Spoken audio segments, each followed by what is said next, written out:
Buenos días, hermanos, les saludo con la paz del Señor y también saludamos a nuestros amigos y hermanos que nos ven por el internet y por este medio de comunicación. Hoy día continuamos con nuestra serie que es la iglesia. Esta es la enseñanza número 8.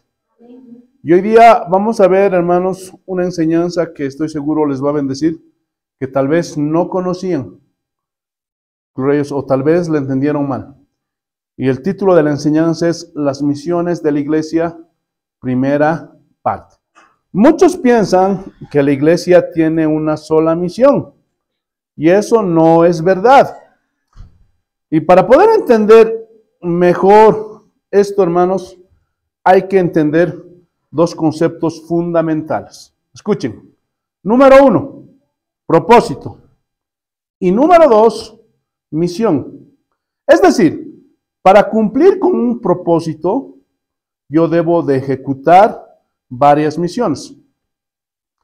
Ejemplo, hermanos, si el propósito en mi vida es hacer la voluntad de Dios, tengo varias cosas que hacer para hacer la voluntad de Dios.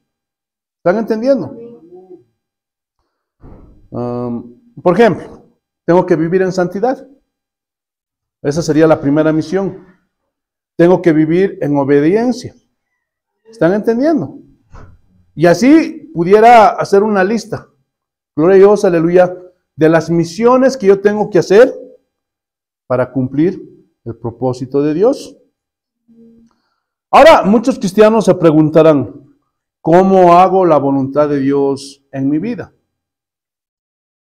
Hermanos, el propósito, escuchen bien, de la voluntad de Dios en la vida de cada cristiano ya está plasmado en las Escrituras. Aleluya. Por eso no debemos creer a esos mentirosos que te dicen, no, gloria a Dios, aleluya, por una revelación el Señor dice que esta es la voluntad para tu vida. Eso es mentira, eso es manipulación. La voluntad para cada cristiano está plasmada en las Escrituras. Por eso debemos diferenciar entre propósito y misión. Hermanos, el propósito es el objetivo a conseguir lo que uno quiere. Si yo quiero si mi propósito es ser un buen siervo del Señor, tengo que cumplir varias misiones. Lo mismo. Tengo que ser un hombre de oración, un hombre que le gusta leer las Escrituras, escudriñarla. Pero ellos tengo que aplicar, tengo que vivir lo que predico, lo que estoy aprendiendo. Ellos ¿están entendiendo? Pero la misión o las misiones son la manera por lo cual conseguimos el propósito. Por eso es que decimos varias misiones, porque hay varias cosas que la iglesia tiene que hacer para cumplir el propósito de Dios. ¿Están entendiendo? Aleluya. Y aquí surge una pregunta. ¿Cuál es el propósito de Dios para la iglesia? Isaías capítulo 43, versículo 7. Isaías capítulo 43, versículo 7. Miren lo que dice el Señor. Aleluya. Isaías capítulo 43, versículo 7. Todos los llamados de mi nombre, para gloria mía, los he creado. Los formé y los hice. Pregunta. ¿A quiénes formó Dios para su gloria? ¿Ah? ¿A quiénes? A los cristianos, a su pueblo. Entonces, todos los cristianos, como llamados de Cristo, debemos seguirle, después servirle y obedecerle. ¿Para qué?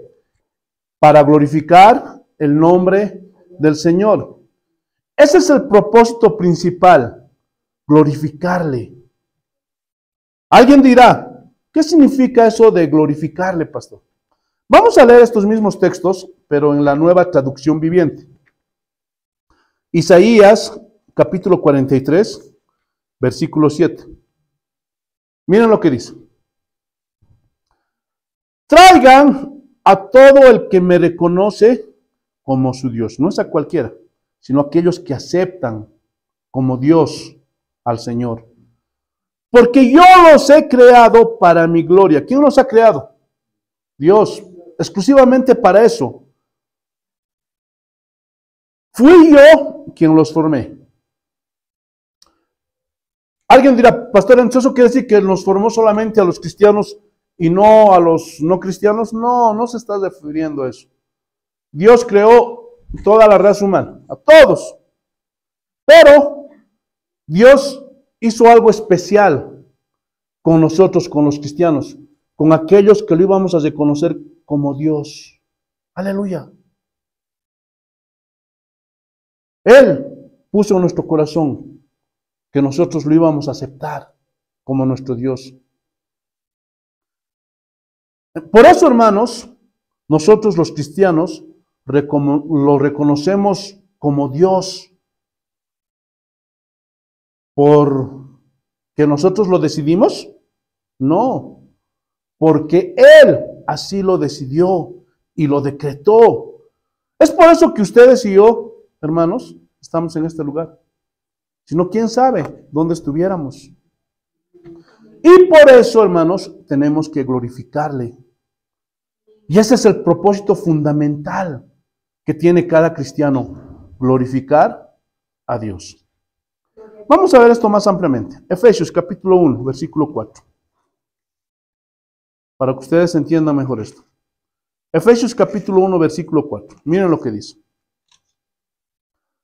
Según nos escogió en Él. ¿Quién nos había escogido? El Padre. ¿En quién? En Cristo Jesús. Antes de la fundación del mundo, para que fuésemos santos y sin mancha delante de Él. Entonces aquí vemos que Dios nos escogió. Gloria a Dios. Él, no nosotros a Él. Gloria a Dios. Eso es un error cuando tú le dices, acepta a Jesucristo. Acepta. No, no, hermanos. Nosotros no somos los que tenemos que aceptar a Dios. Él es quien nos tiene que aceptar a nosotros. ¿Están entendiendo? Aleluya. Y vemos cuál es el propósito por el cual Dios nos llamó. Para ser santos y sin mancha delante de Él. Versículo 5. En amor, habiéndonos predestinado para ser adoptados hijos suyos por medio de Jesucristo según el puro afecto de su voluntad. Gloria a Dios. Para todos aquellos que van en contra del calvinismo. Hermanos, el calvinismo o la doctrina de Calvino no es algo que se inventó Calvino. Es algo que ya Dios lo ha plasmado en las Escrituras. Para alabanza de la gloria de su gracia, con la cual nos hizo aceptos en el amado. Para la alabanza de la gloria de su gracia. Entonces, esto confirma que cada cristiano que es parte de la iglesia, somos llamados para alabanza de la gloria de su gracia, para su gloria. Hermanos, no para nuestra propia gloria, sino para que Jesús sea exaltado, no para que nosotros seamos exaltados, no para que se nos reconozca a nosotros y tengamos un título y seamos famosos, el apóstol, el profeta, el reverendo. No, no. Sino para que Jesús sea conocido y reconocido. ¿Están entendiendo? Eso es lo que nosotros tenemos que hacer, glorificar a Dios. Saltemos, versículos 12. A fin de que seamos para alabanza de su gloria, nosotros los que primeramente esperábamos en Cristo. En Él también vosotros, habiendo oído la palabra de verdad, el evangelio de vuestra salvación, y habiendo creído en Él, fuisteis sellados con el Espíritu Santo de la promesa. Escúchame bien. Solo aquellos que tenemos el Espíritu Santo, que hemos nacido de nuevo, podemos alabar y glorificar el nombre del Señor. Por ellos. Solo nosotros. Todos los demás, los que vienen a la iglesia, son simpatizantes, los del mundo, ellos pueden decirles cosas bonitas. ¿Por qué? Porque ellos exaltan a Dios solamente por lo que Él hace, por los beneficios que reciben, pero no pueden glorificarle. Gloria a Dios. Pero los verdaderos nacidos de nuevo, lo glorificamos por quién es Él, porque Él es Dios y porque Él es digno de ser glorificado. ¿Saben una cosa? Dios es el único digno. No hay más. Y eso tiene que ser claro para los cristianos. El único que es digno de nuestra alabanza, de nuestra adoración, es Cristo. No hay más. Versículo 14. Fuisteis sellados con el Espíritu Santo de la promesa, que es las asas de nuestra herencia, hasta la redención de la posesión adquirida, para alabanza de su gloria. Y vuelve a repetir, para alabanza de su gloria. ¿Para qué existe la iglesia? ¿Ah? Para alabar a Dios. Gloria a Dios. ¿Están entendiendo? Entonces, ¿cuál es el propósito principal de la iglesia? ¿Ah? Alabar su gloria, glorificar el nombre de nuestro Señor Jesucristo y no al hombre. ¿Están entendiendo? No al hombre. Te alabamos, Señor. Escuchen, la iglesia, hermanos, no es una empresa multinacional que sea marca registrada, que esté en todos los países y que tenga que cobrar los derechos de autor cuando se usa su imagen. No. Gloria a Dios. La iglesia no es formar una empresa, no es darle gloria a una empresa. Y no sé si se han dado cuenta, pero hay muchos cristianos que se enorgullecen de su iglesia, de su denominación. No hay como mi denominación. Nosotros tenemos la verdad absoluta. Nosotros somos mejores que cualquier otra iglesia. ¿Han escuchado ese tipo de cristianos? Pero una cosa es ser agradecido con Dios por la iglesia en que uno está. Porque es una iglesia que hace las cosas bíblicamente. Y estamos felices con nuestra iglesia. Pero otra cosa es tener orgullo por mi iglesia.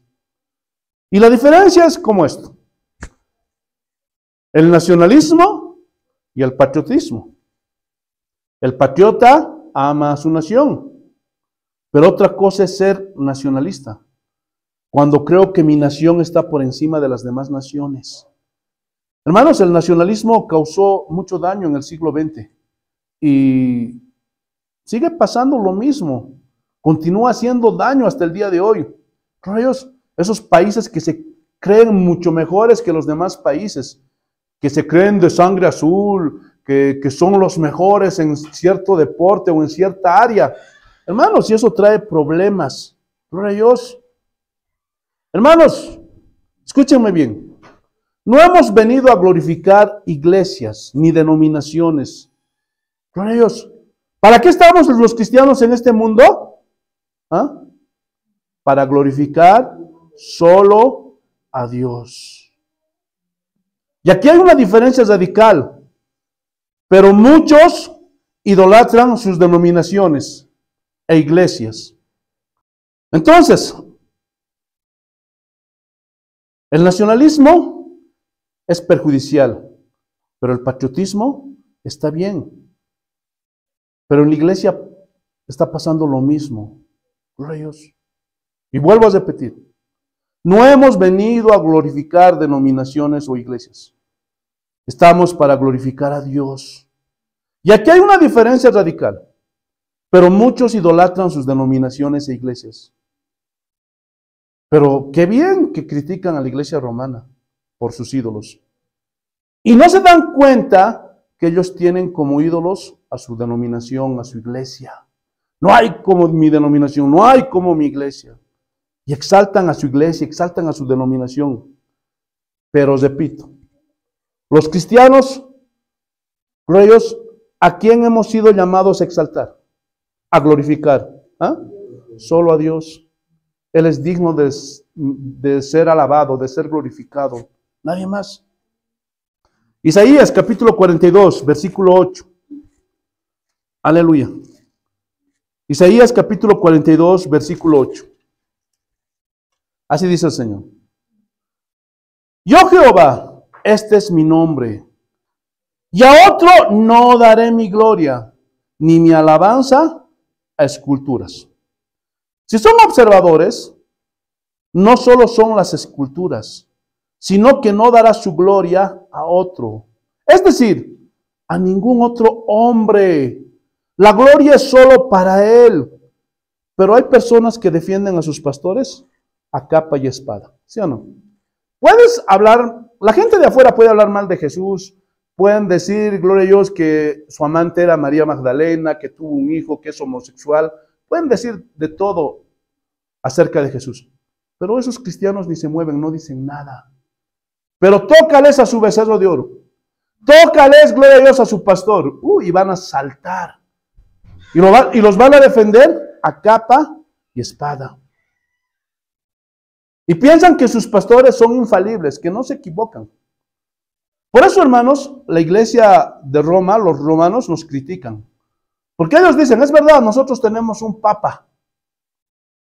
Pero ustedes, los cristianos, tienen un papa en cada una de sus iglesias, porque se creen infalibles. Yo les pregunto, hermanos. Gloria a Dios.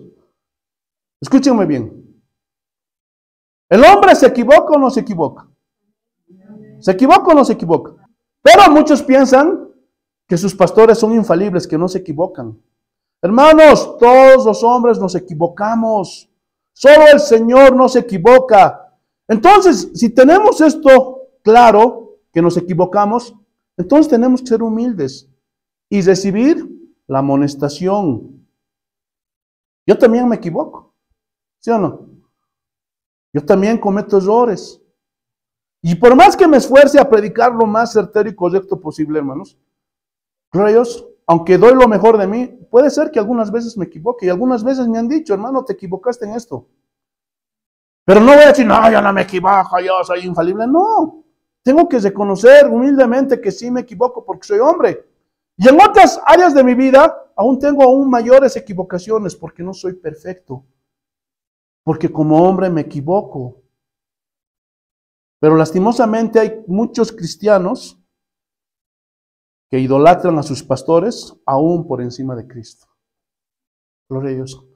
Y cuando están torciendo las escrituras y cuando hablan de su propia subjetividad, gloria a Dios, y quieren cambiar, hermanos, el evangelio por sus propias enseñanzas, hermanos, ¿qué hace la gente?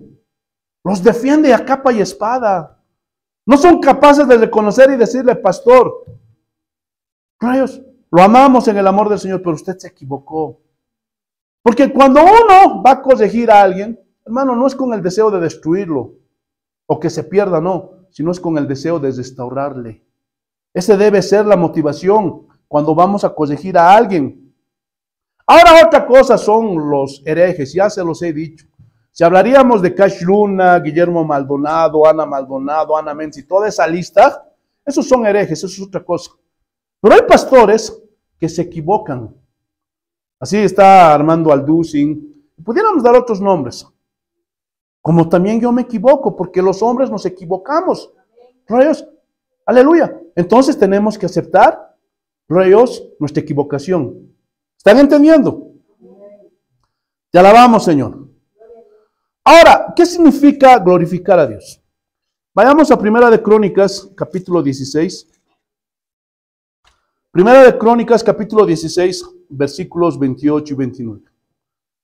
Primera de Crónicas, capítulo 16, versículos 28 y 29. Miren lo que dice el Señor. Tributad a Jehová, oh familias de los pueblos, dad a Jehová gloria y poder. Dad a Jehová la honra debida a su nombre. Traed ofrenda y venid delante de él. Postraos delante de Jehová en la hermosura de la santidad. Hermanos, los que ya están comenzando a entender, se van a dar cuenta que estos versículos son una apología a la adoración plena y a glorificar al Señor. Y nos dan varios conceptos: tributar, dar, gloria, honra, traer ofrenda y postrarse. Tenemos que entender bien esto. No piensen que yo les voy a sacar dinero, porque aquí no se trata específicamente del dinero como muchos malinterpretan estos textos. Pero para cumplir con el propósito de la iglesia, debemos de cumplir con 6 misiones bíblicas. Lo voy a desglosar. Número 1. Yo tengo que tributar al Señor, rendir mi tributo, mi homenaje. Glorificar a Dios, hermanos, es homenajear a Dios. ¿Cómo? ¿Qué dice? en familia, pueblos. Hermanos, la palabra siempre nos habla en grupo. Gloria a Dios. No individualmente. Por eso, hermanos, los verdaderos cristianos debemos de congregarnos como iglesia. Porque Dios quiere que estemos unidos y vivamos como hermanos en coinonía, en comunión. Y hay que darle gloria y poder al Señor, exaltarlo por lo que Él es y por lo que Él hace. También hay que honrarlo, gloria a Dios, porque Él es digno. Hay que traer ofrenda. Y no estoy hablando aquí solo de dinero. Obviamente aquí está incluido el dinero, pero no solamente se refiere al dinero. Y cuando damos esta ofrenda, no hay que dar ofrenda de lo que nos sobra, de lo que no le agrada a Dios, como lo hizo Caín, sino de lo mejor, como lo hizo Abel. Y repito, no solo es dinero. Sí, gloria a Dios, tenemos que ofrendar conforme Dios nos haya bendecido, dice su palabra, con gozo, con alegría, no por necesidad, no chantajeando a Dios, si yo te doy, tú me das, no. Gloria a Dios. Pero no solo es eso, sino que el cristiano sabe dar y darse a sí mismo. Da su tiempo, da su esfuerzo. Él mismo se pone como ofrenda delante de Dios. Gloria a Dios. ¿Están entendiendo? ¿Por qué? Porque entrega su tiempo, su esfuerzo, su trabajo y su dedicación. Eso es traer ofrenda al Señor. Eso es entregar algo valioso para el Señor y postrarse, rendirte ante Él y reconocer que Él es grande y nosotros somos pequeños y débiles. Reconocer que Él es el Todopoderoso y necesitamos de Él. Estas son características. Y para cumplir, hermanos, estas características que tienen que ver con glorificar a Dios, hay varias misiones bíblicas. Y vamos a ver la primera. La misión evangelizadora y discipuladora. Mateo capítulo 28, versículos 19 y 20. Mateo capítulo 28, versículos 19 y 20. Miren lo que dice el Señor. Mateo capítulo 28, versículos 19 y 20. Ya se saben de memoria estos textos.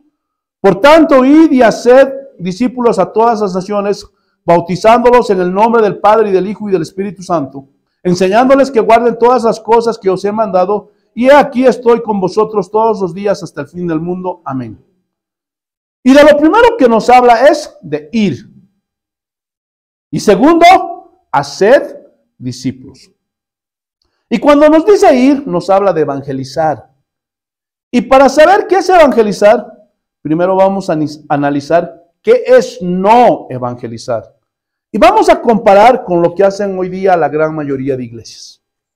Escuchen, no es evangelizar, decir a alguien, Cristo te ama, y muchos cristianos ponen este eslogan en sus autos, en sus poleras, en sus gorras, y hasta tienen sus trataditos y les muestran, hermanito, amigo, Cristo te ama, y a veces les devuelven con una sonrisa.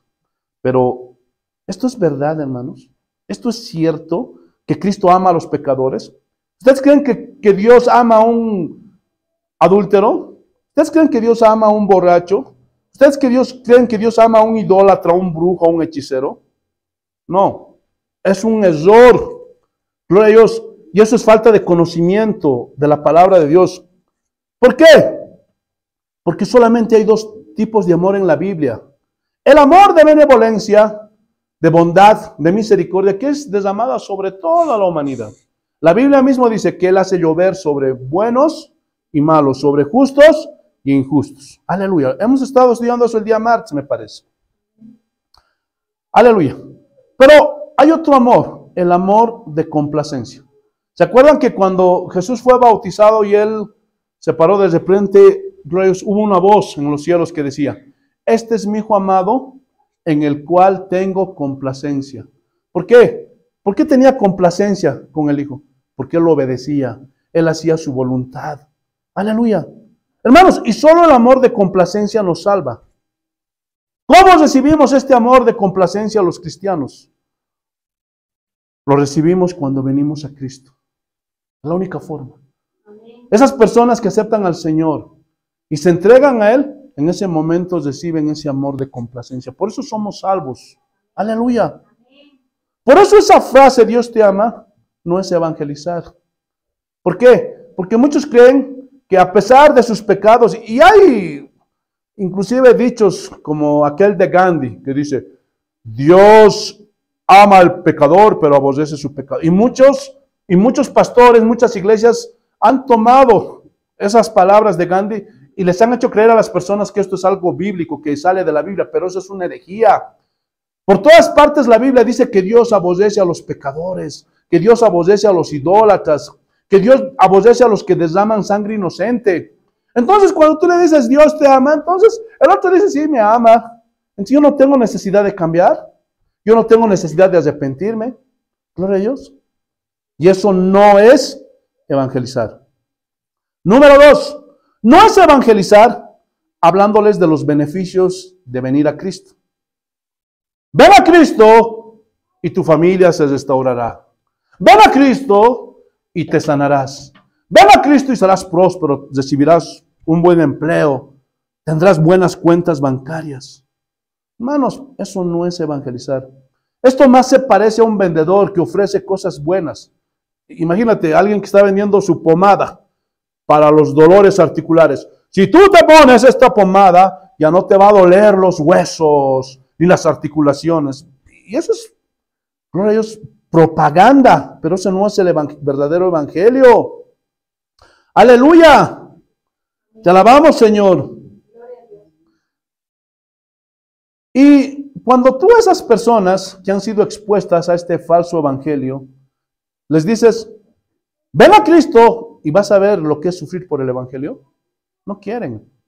Ven a Cristo y toma tu cruz y sigue a Cristo, no quieren. Porque ellos dicen, no, yo no quiero ese Jesús. Yo no quiero ese evangelio. Yo quiero al Jesús que me quiere hacer rico. Yo quiero al Jesús que me quiere prosperar, que me quiere sanar, que quiere cumplir mis deseos, mis sueños. Gloria a Dios. Por eso, hermanos, esas mega iglesias están repletas de gente, porque les hablan de los beneficios y no les hablan del paquete completo. Entonces esas personas no fueron evangelizadas. Gloria a Dios. Nunca creyeron en Cristo, nunca se arrepintieron. Sino esas personas solamente buscan los beneficios que Dios da. ¿Están entendiendo? Número 3. No es evangelizar cuando hablas a las personas amedrentándolas con el infierno. Y hacen sus campañitas en Halloween. Música satánica. Mensajes subliminales. Y hacen, gloria a Dios, campañas para amedrentar a las personas. Gloria a Dios. Ahora, entonces cuando evangelizamos no debemos de hablar del infierno. No. Es verdad que hablar de la condenación eterna es parte del mensaje, pero no es el mensaje completo. Y esto no es evangelizar. Tenemos que mostrarles a las personas su condición pecaminosa bíblicamente. ¿Por qué? Porque si tú le hablas del infierno sin saber por qué esa persona debiera ser condenada al infierno, no va a entender. Tienes que hacerle ver su pecado, que él es un pecador. Gloria a Dios. Y que tiene que arrepentirse, porque si no va a ser condenado en ese lugar. Aleluya. ¿Están entendiendo? Pero muchos cristianos piensan que amedrentando a las personas van a venir a Cristo. Y no entienden que el único que puede convencer de pecado, de justicia y de juicio es el Espíritu Santo. Esto es obra del Espíritu Santo. Gloria a Dios. No podemos hacer nuestro estándar de cómo debemos predicar o evangelizar, porque en muchas iglesias ya se les ha acuñado que amedrentándoles con el infierno, con películas de terror y todo eso, la gente se va a convertir. Pero no, ese es un error. Nosotros tenemos que cumplir el trabajo que Dios nos ha mandado. ¿Están entendiendo? De predicar el evangelio. Y no sacar partes, lo que nos gusta, o lo que en nuestra lógica pensamos que eso va a hacer que las personas se conviertan. No, ese es un error. Ningún hombre puede ganarse un alma, entiéndanselo. Y que esto sea claro para ustedes. Solo el Espíritu Santo puede convencer de pecado, de justicia y de juicio. Amén. Número 4. No es evangelizar convenciéndolos intelectualmente a las personas. Y sacas tu Biblia, mira hermanito, dice aquí, y sistemáticamente le estás enseñando. Y piensas que por ese motivo se va a convertir. No. Ahora, eso no significa que no demos argumentos a las personas. Pedro mismo dijo que debemos presentar defensa de la fe a cualquiera que nos demande ello. Pero eso no es evangelizar. Hermanos, yo puedo debatir con la iglesia romana, con los adventistas, con los mormones, con los testigos de Jehová en un simposio. Pero no por eso los evangelicé. ¿Por qué? Porque esas personas no conocen la verdad del evangelio. Ellos van a venir como apologistas defendiendo sus sectas, sus creencias. ¿Están entendiendo? Tienen que entender, y vuelvo a repetir, y quiero dar énfasis en esto, que evangelizar no es convencer a alguien intelectualmente. Vuelvo a repetir, nosotros no podemos convencer a nadie de pecado, de justicia y de juicio. Eso solo lo hace el Espíritu Santo. Número 5. No es evangelizar contar nuestro testimonio. Hermanitos, yo era borracho, mujeriego, jugador, engañaba a mi mujer, venía, era un golpeador. No, eso no es evangelizar. Ahora, eso no quiere decir que esté mal dar testimonio. Rayos. Pero si solo se queda en testimonio, hermanos, esto no es predicar la palabra de Dios. No estás evangelizando a nadie. Ahora, ¿el testimonio no sirve? No, claro que sirve. Gloria a Dios, aleluya. Como sirven los argumentos intelectuales.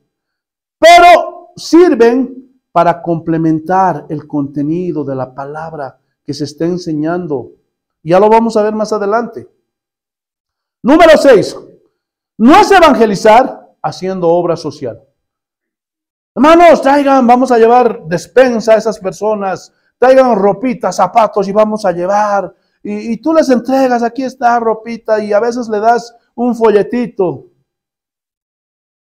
Pero eso no es evangelizar. Ahora, eso no quiere decir que esté mal hacer obra social. Nosotros lo hacemos. Lo hacemos. Siempre que podemos, lo hacemos. Pero repito, eso no es evangelizar. Porque las personas solo buscan la ayuda, el beneficio. Hermanos, lastimosamente, muchos pobres piensan que se merecen todo. Ah, yo soy pobrecito. Dame mi regalo, dame mi dinero. Y como es pobre, piensan que también Dios va a tener más misericordia de ese pobre porque es pobre. Hermanos, pero eso está mal, esa es una equivocación. Tanto el pobre como el rico tienen que arrepentirse porque ambos están en la misma condición. Ambos son pecadores. Entonces, hacer una obra social no nos va a llevar al arrepentimiento a esas personas. Por eso esto tampoco es evangelizar. Seguimos. Número 7. No es evangelizar hacer apologética. Hermanos, el evangelismo y la apologética son dos cosas distintas. La apologética es buena y hay que hacerlo dentro de la iglesia. ¿Qué es la apologética, pastor? Es defensa de la fe, nada más. Y puede servir como una herramienta evangelística cuando una persona ya no quiere ir a la iglesia. ¿Por qué? Porque vio falsos pastores, abusaron de él, se decepcionó de la corrupción que hay en las iglesias. Entonces podemos hablarle, hacer una defensa, podemos usar apologética y decirle, hermanito, a ti te engañaron, pero eso no es el evangelio de Cristo. Dios no tiene la culpa de la corrupción de esos hombres. Tú también tienes la responsabilidad por no haber leído las escrituras. Porque cuando uno no conoce las escrituras, entonces es pasible a todas estas cosas y cae en las garras de los lobos. ¿Están entendiendo? Entonces podemos usar apologética, pero eso no es evangelizar. Número 8.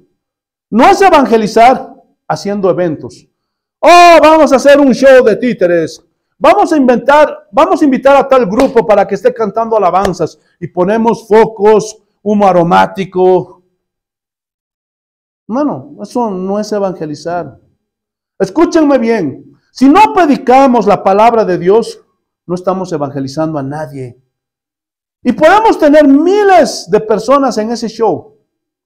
Multitudes que se reúnen para ver los títeres, el grupo musical, etcétera, etcétera.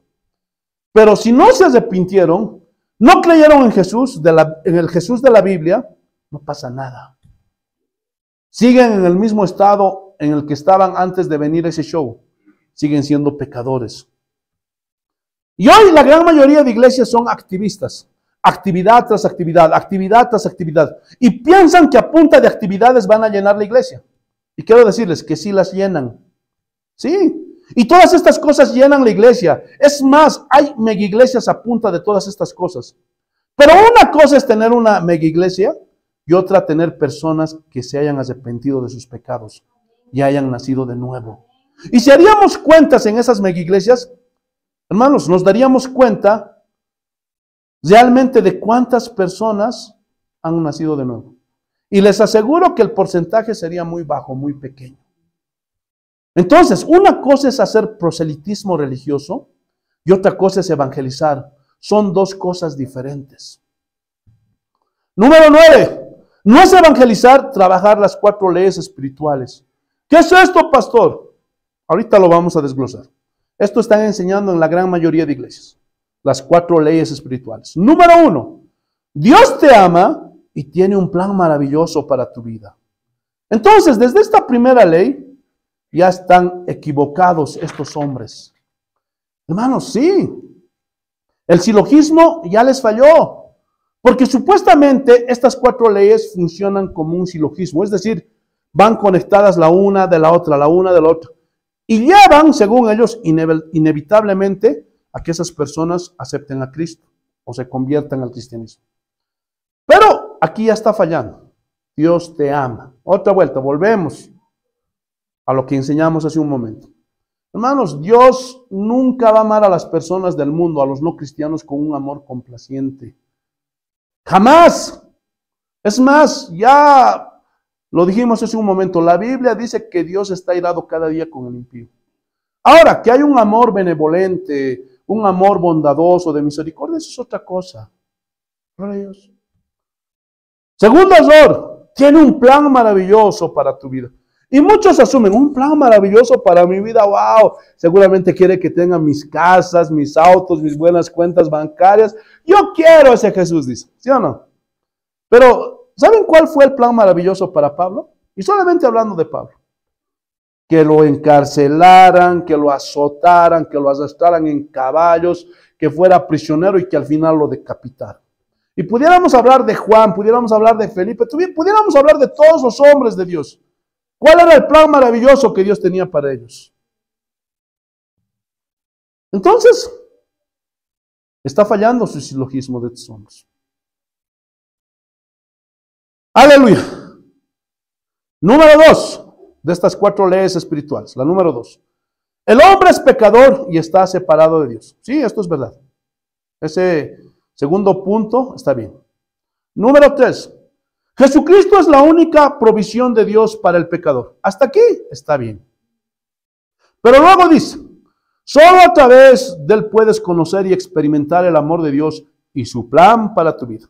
Y aquí vuelven a los beneficios y a las cosas bonitas. Y la intención de estos hombres es convencer a las personas con las cosas bonitas que pueden adquirir cuando vienen a Cristo. Pero no les están enseñando el evangelio bíblico. Y número 4, debemos recibir a Jesucristo como Señor y Salvador para poder conocer y experimentar el amor de Dios y su plan para nuestras vidas. Y otra vez, los beneficios. ¿Cuál es el problema de las 4 leyes espirituales? Que te ponen solo los beneficios y no te hablan del plan de redención, que necesitas creer en Jesucristo y arrepentirte, porque viene la ira de Dios, el juicio de Dios y el castigo eterno. Pero esto solo te ponen los beneficios. Y aquí surge una pregunta. ¿Qué tal si no hay beneficios? Y déjenme explicarles esto. Estas 4 leyes aseguran que hay un plan para mi vida. Y lo plantean como algo bueno. Pero, ¿qué tal si el plan de Dios para mi vida es que sufra a causa del evangelio? ¿Ah? Ese puede ser el plan de Dios para mi vida, para tu vida. Ay, ¿cómo va a decir eso, pastor? ¿En qué parte de la Biblia dice eso? Bueno, lo vamos a ver. Hechos capítulo 9, versículo 16. Hechos capítulo 9, versículo 16. Miren lo que dice. Este era el plan maravilloso para Pablo. Y aquí está hablando con Ananías, cuando le iba a imponer sus manos, porque él se había vuelto ciego después del encuentro que tuvo en Damasco. Y miren lo que le dice. Porque yo le mostraré cuánto le es necesario ser rico, feliz y exitoso en esta vida. ¿Así dice? ¿Ah? ¿Qué dice? Porque yo le mostraré cuánto le es necesario padecer por mi nombre. Y aquí padecer es de sufrimiento, de dolor. Escuchen, el propósito de Dios para la vida de sus hijos no es necesariamente bonito. Escúchenme bien, el propósito principal de Dios no está en esta vida. Hermanos, está en la vida eterna con Cristo, donde ya no habrá más dolor, ni llanto, ni nada de eso. Y seremos uno con Cristo. Pero estas 4 leyes espirituales presentan un plan que no es bíblico. Esto no es lo que Cristo nos estaba queriendo enseñar. Esto no nos lo enseñó Cristo. ¿Sabían que Cristo no nos prometió que no íbamos a tener problemas en esta vida? Todo lo contrario. Si ustedes leen Juan capítulo 16, versículo 33, no lo busquen. ¿Qué dice? En el mundo seréis felices, tendréis riquezas, seréis exitosos. ¿Así dice? En el mundo tendréis aflicción, sufrimientos, dolores, enfermedades, pero confiad. Tengan fe en mí, yo he vencido al mundo. Entonces, no nos promete que no íbamos a tener problemas, sufrimientos en esta vida. Lo que Él nos promete es que siempre iba a estar con nosotros, ¿sí o no? El día de hoy, hermanos, hay un libro que es muy requerido entre los cristianos y titula Mi vida con propósito, o Una vida con propósito. Y se ha puesto de moda esta palabra, propósito. Mujeres con propósito, jóvenes con propósito, niños con propósito, ministerios con propósito. Pero ¿cuál es el propósito según ellos? De ser exitosos, grandes. Pero ese no es el propósito que nos enseña la Biblia. El propósito bíblico es glorificar a Dios en las buenas y en las malas, como Él quiera, en la salud, en la enfermedad, en la abundancia, en la escasez, en la alegría y en el llanto. Y esto cambia todo el panorama. Por eso esa gente que es parte de esas mega iglesias no quieren escuchar esto. Y nos dicen, ustedes son intolerantes, ustedes son extremistas. No, hermanos, nosotros predicamos el evangelio. Por eso no aceptan al Jesús bíblico esos hombres. Ya se los he dicho, hoy día está proliferando por muchas iglesias un falso Cristo. Un Cristo que sacaron de su imaginación, que los quiere hacer ricos, que los quiere ver prósperos, exitosos. Pero ese no es el Jesús de la Biblia. Por eso esos hombres rechazan la sana doctrina de nuestro Señor. Pero los verdaderos cristianos sabemos que vamos a sufrir por causa del evangelio y de Cristo. Pero aún así no nos importa, porque nuestra mirada está puesta en Jesús. Confiamos en Él, descansamos en Él, estamos tranquilos en Él. Pero no estamos esperando riquezas. No estamos esperando casas, autos, ser exitosos. Ahora, si Dios quiere darnos cosas materiales, pues nos los da. Porque también Dios bendice a sus hijos, ¿sí o no? Pero puede que no. Escuchen, el verdadero cristiano no sigue a Cristo por los beneficios. Hermanos, nosotros servimos a Cristo porque Él es Dios, porque Él es digno y merece recibir toda la gloria, toda la honra y toda la alabanza. Y esto, hermanos, solo lo vamos a poder entender cuando el Espíritu Santo nos los hace entender. Uno no entiende esto de forma racional ni con argumentos. Entonces, ¿qué es realmente evangelizar? Hermanos, el evangelismo no se trata de la felicidad del hombre, sino de la justicia de Dios. Romanos capítulo 1, versículo 16. Miren lo que dice. Romanos capítulo 1, versículo 16. Porque no me avergüenzo del evangelio, porque es poder de Dios para salvación a todo aquel que cree, al judío primeramente y también al griego. Entonces, Lo primero que hacemos cuando evangelizamos es hablar de salvación.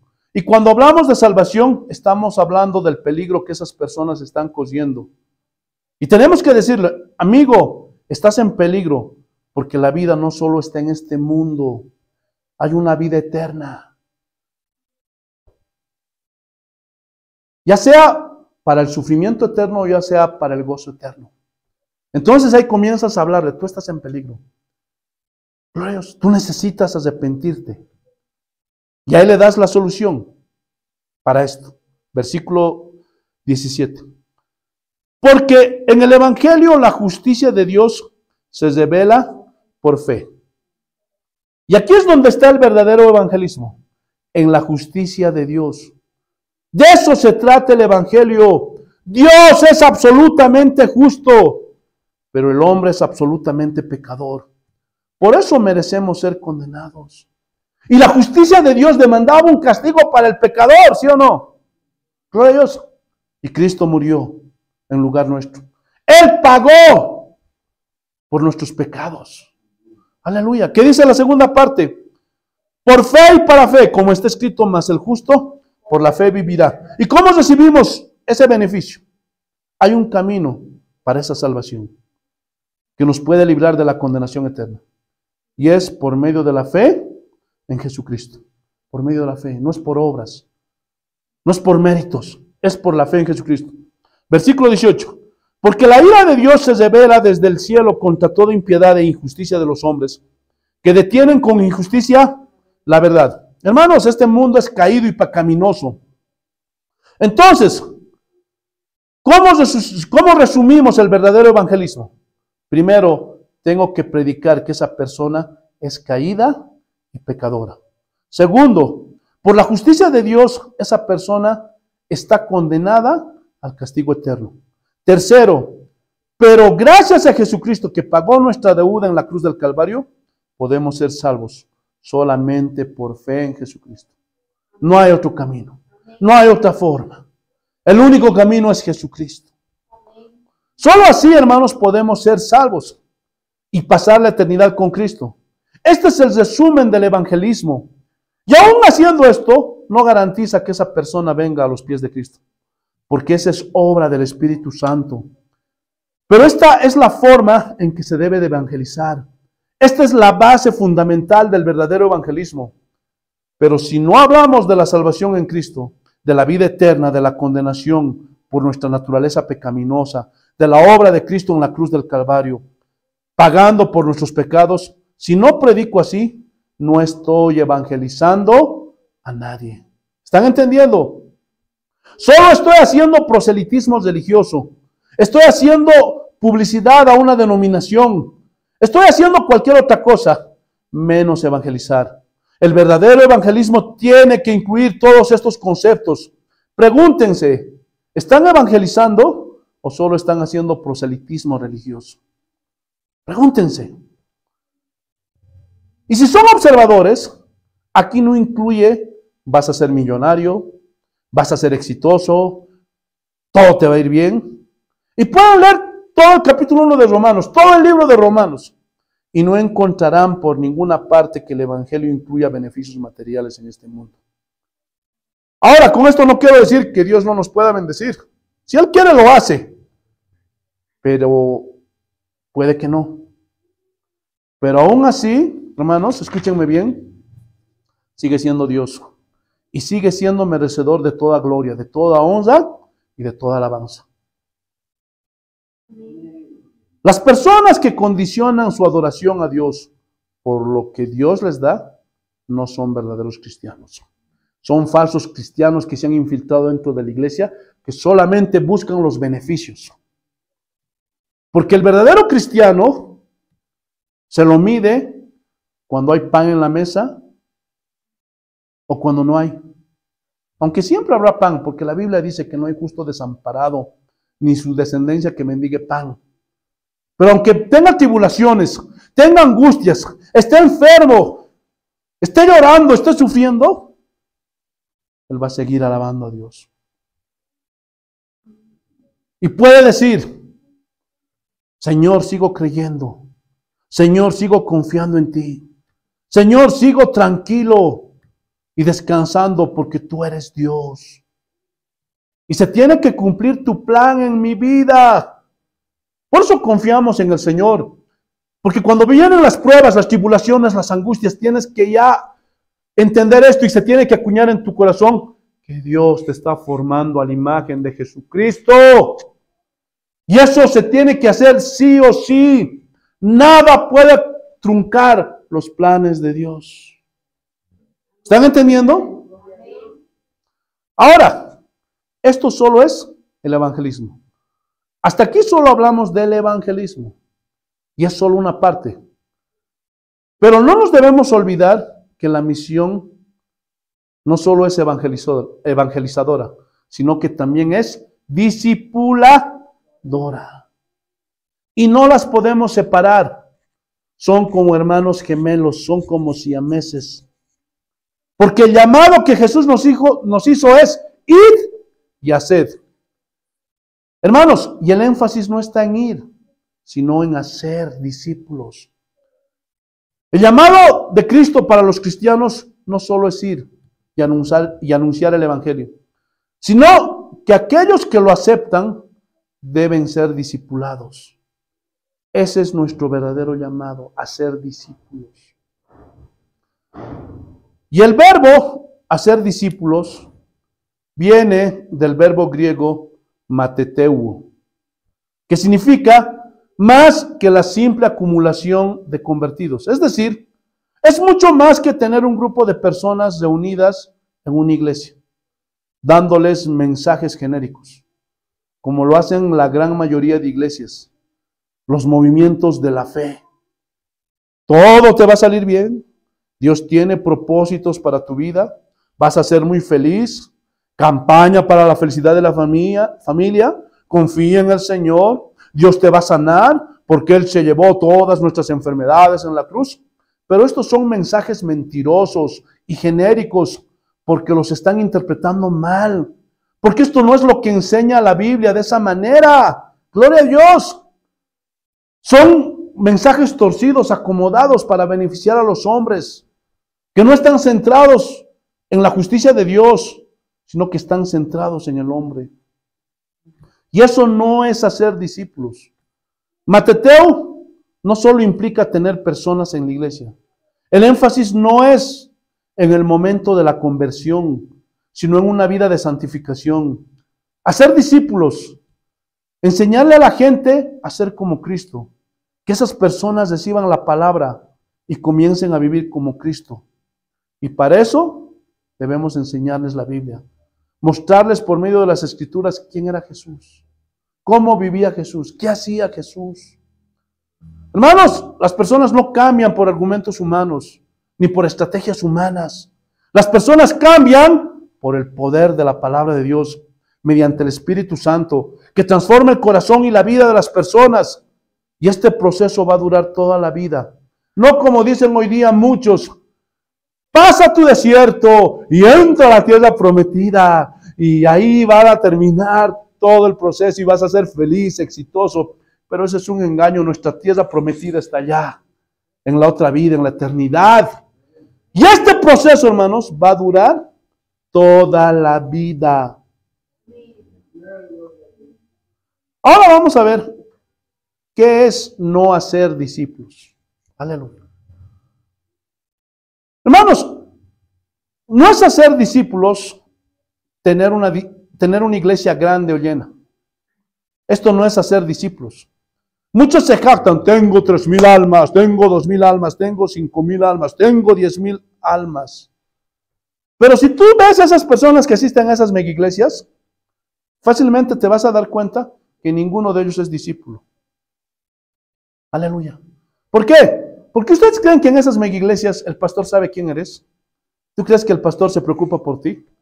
Por eso en casa de oración tenemos este principio, que una iglesia no debe tener más de 100 personas.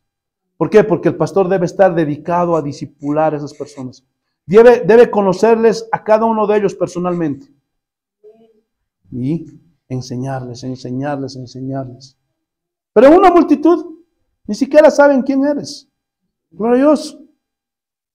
Pero lastimosamente para los cristianos de hoy, Miden el éxito ministerial por la cantidad de miembros que hay en una iglesia. ¡Oh, esa es una iglesia verdadera! ¡Uy! Y hacen sus shows y todo eso. Escuchen, que en una iglesia haya 10,000 miembros no significa que ese ministerio sea exitoso. Y les voy a poner un ejemplo bíblico. Pregunta, ¿el ministerio de Jeremías fue exitoso o fue un fracaso? ¿Ah? Fue exitosísimo porque hizo la voluntad de Dios. Pero, ¿cuántos se convirtieron? ¿Ah? ¡Ni uno solo! Y nadie puede decir que el ministerio de Jeremías no fue exitoso. Fue muy exitoso, pero nunca nadie se le convirtió. ¿Por qué? Porque la prioridad de Jeremías era hacer la voluntad de Dios. ¿Están entendiendo? Otro ejemplo. El ministerio de Jesús fue el más exitoso de la historia. Pero ¿cuántos se convirtieron? Solo 120. Y Jesús era el maestro de maestros. ¿Se acuerdan pero que le seguían miles? ¿Qué pasó? Lo traicionaron. Rayos. Solo 120. Rayos, solo 120. Jesús hizo 120 discípulos porque a él no le importaban las masas. Porque él sabía que esa multitud le seguía por los beneficios. Querían comer peces, panes, querían milagros, sanidades. Querían una vida feliz. Y eso mismo pasa en las iglesias de hoy. Están repletas de gente que van detrás de los beneficios. Quieren milagros, sanidades, prosperidad, felicidad en la familia. Y en esas iglesias, ¿saben qué caracteriza? Que hacen homilías de 10 minutos. Y 3 horas de testimonio. 3 horas de administración. Que descienda fuego, fuego, fuego, fuego, fuego. Cambia, cambia, cambia, cambia. No, eso no. Eso no es bíblico. Esa persona no va a cambiar. Puedes prenderle un fósforo en su cabeza y que arda sus cabellos. No va a cambiar. Porque lo único que puede hacer cambiar a una persona es la palabra de Dios. Por medio del Espíritu Santo. ¿Están entendiendo? Por Dios.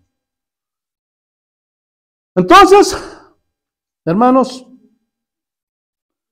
eso no es hacer discípulos. ¿Por qué?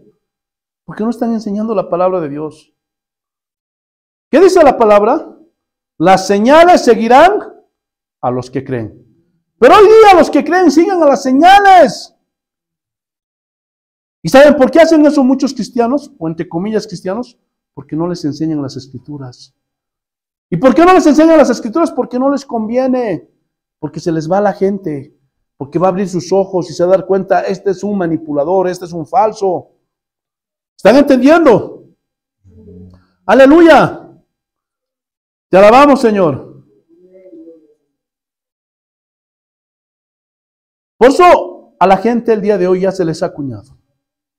Yo voy donde ese pastor, yo voy a esa iglesia, porque ahí sí se sana a las personas. ¿Qué? ¿Qué es eso? Pregunta, ¿quién es el que sana? ¿El hombre? ¿La denominación? ¿La iglesia o Dios? Dios. Gloria a Dios. Dios es el que sana, si Él quiere, porque a veces también no quiere. Pero pueden ver que esas personas buscan solo los beneficios que Dios hace, pero no lo quieren a Él. Están como los judíos. Señor, danos más pan, danos más peces. Pero no queremos tu palabra, no te queremos a ti. Por eso, hermanos, por la Biblia podemos asegurar que esas personas no son cristianos. Porque nunca les enseñaron el evangelio. No los discipularon. Segundo,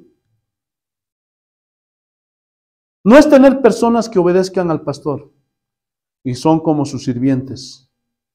Gloria a Dios. Se vuelven lamezuelas. Y el pastor está por encima de Dios y de su palabra. Y tratan al pastor como si fuera un príncipe o un rey. Pase, pastor. Y ahí falta que le agarren la hoja y le estén ahí ventilando. Gloria a Dios. ¿Qué quiere, pastor? Ya, lava mi ropa. Aunque no crean, hermanos, hay pastores que hacen eso, les hacen lavar su ropa, les hacen lavar sus autos. Son sirvientas en sus casas, esas hermanas. Esos hombres son sirvientes en sus casas, hermanos. Y muchas iglesias y muchos pastores confunden esto con hacer discípulos. Aunque sí hacen discípulos, pero no hacen discípulos para Cristo, sino hacen discípulos para sí mismos. Gloria a Dios. Y obedecen al pastor aún por encima de la palabra de Dios. Cuando la Biblia enseña, cuando los apóstoles enseñaron que es necesario obedecer a Dios antes que a los hombres. Gloria a Dios. Entonces esto tampoco es hacer discípulos. Tercero, no es tener gente que sepa mucho de la Biblia. Ay, pastor, los está confundiendo. Ahora usted dice que tenemos que enseñar con la Biblia, pero ahora usted dice que no. ¿Cómo es eso, pastor? No, hermanos, escúchenme bien. Esto se tiene que equilibrar. Si nosotros solamente tenemos conocimiento de mucha Biblia, ¿de qué nos va a servir el conocimiento intelectual si no vivimos lo que predicamos?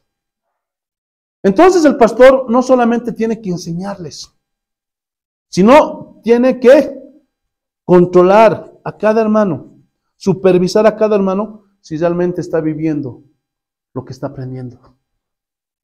Porque si solamente tenemos conocimiento intelectual, estamos perdidos. Tenemos que cambiar, sí o sí. Y el pastor está para supervisar eso. Por eso vienen las disciplinas. Por eso vienen las amonestaciones del pastor para los cristianos. Porque eso tiene que hacer, eso tiene que controlar el pastor. Que no solamente se estén llenando de conocimiento y conocimiento, sino que tiene que ver un día que esas ovejas del conocimiento pasen a la práctica.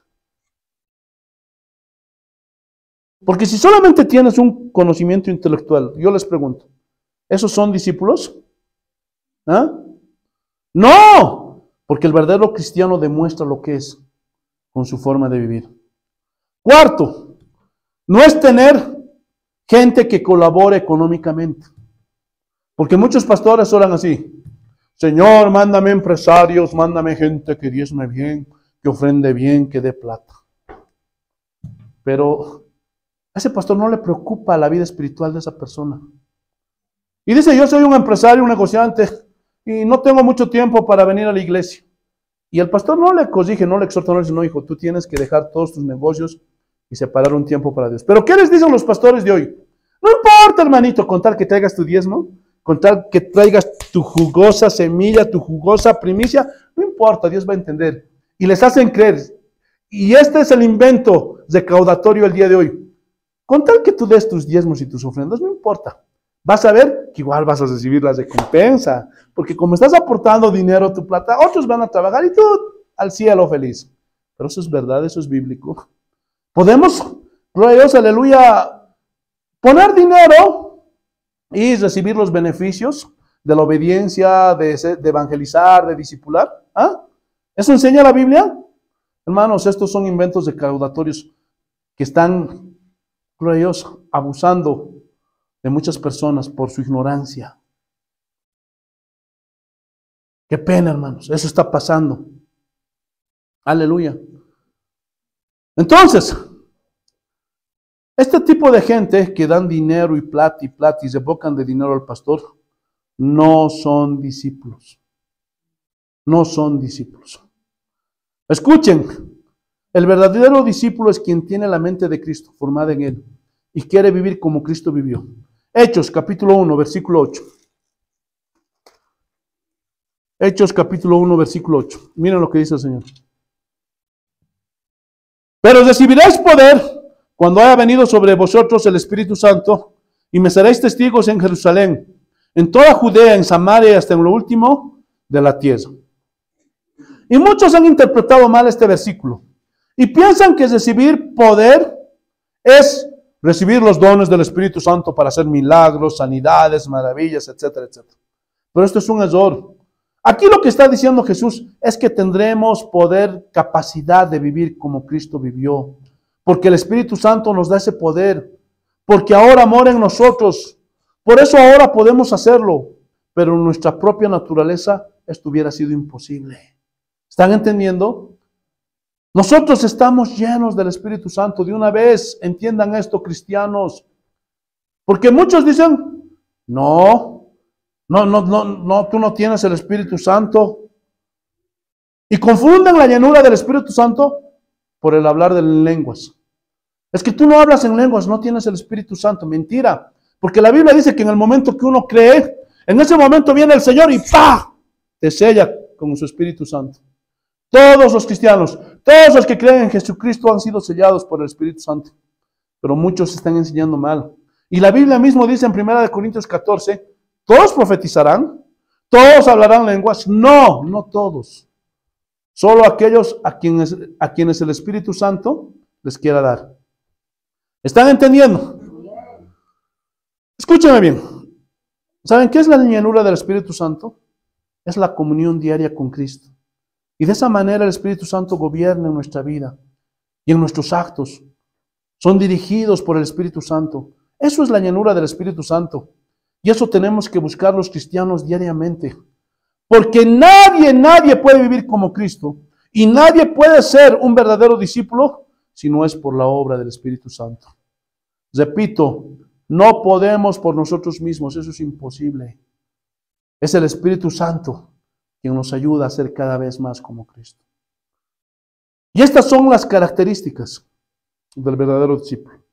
Número 1, el verdadero discípulo quiere vivir con su maestro y caminar junto a él.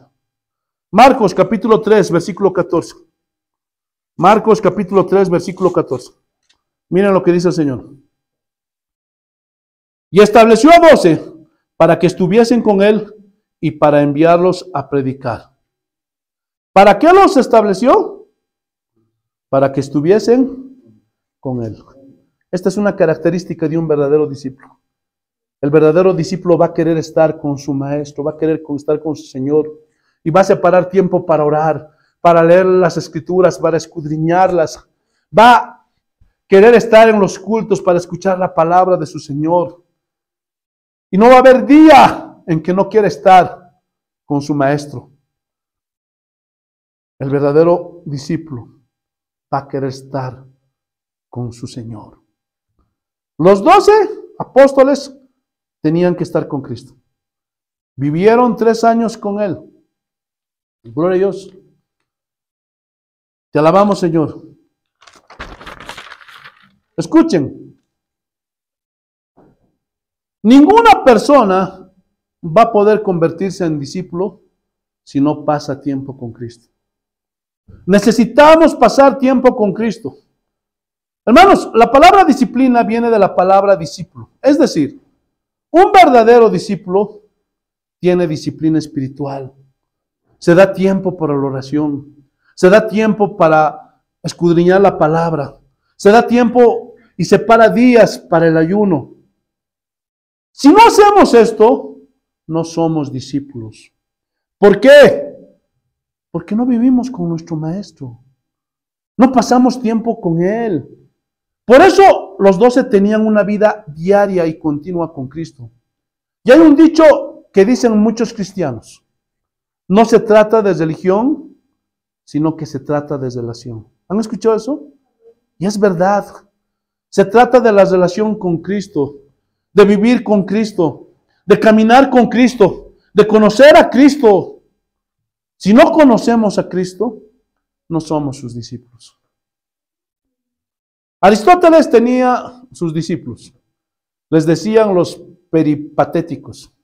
Y les decían así porque caminaban junto a Aristóteles. Y cada día andaban con él y ahí charlaban y Aristóteles les enseñaba.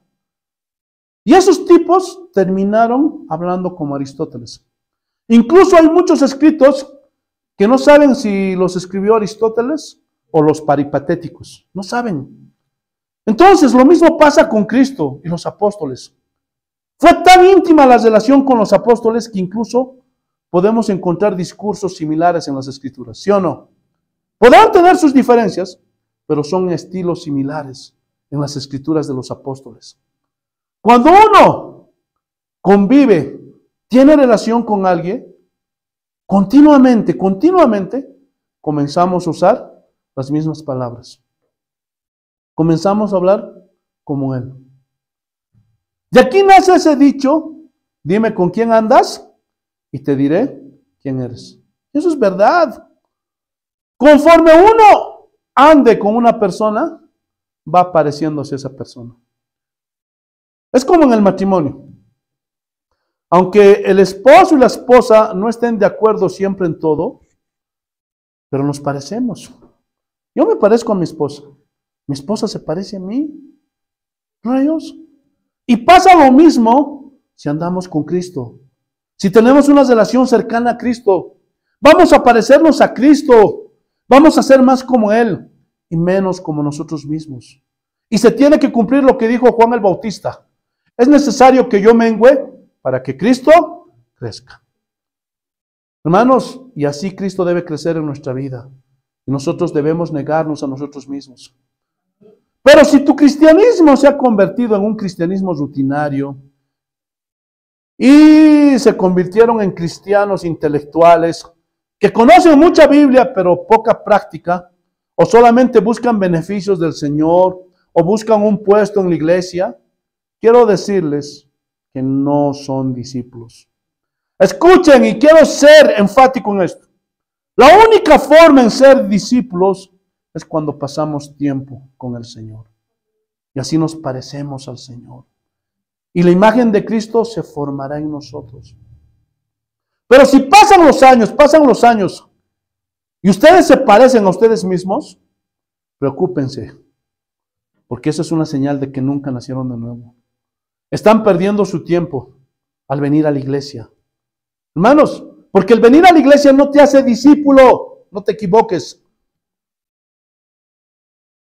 Escúchame bien, solo pasando tiempo con Jesús seremos como Él. No hay otra forma de ser como Él. Por eso, pregúntense, ¿cómo está tu relación con Cristo? ¿Andas continuamente con Él a diario? ¿Separas tiempos de oración? ¿De escudriñar la palabra? ¿Anhelas estar con Él? Cuando es el día del culto, te preparas y estás gozoso porque quieres estar con Él. ¿Cómo está tu relación con Cristo? Y tú te puedes contestar esa pregunta. Y si tú sabes que tu relación no es buena con Cristo, ya sabes que no eres discípulo de Él, porque no lo conoces. Y si quieres conocerlo, tienes que andar con Él. Tienes que estar cerca de Él. ¿Entendieron, hermanos? Amén. Espero que sí.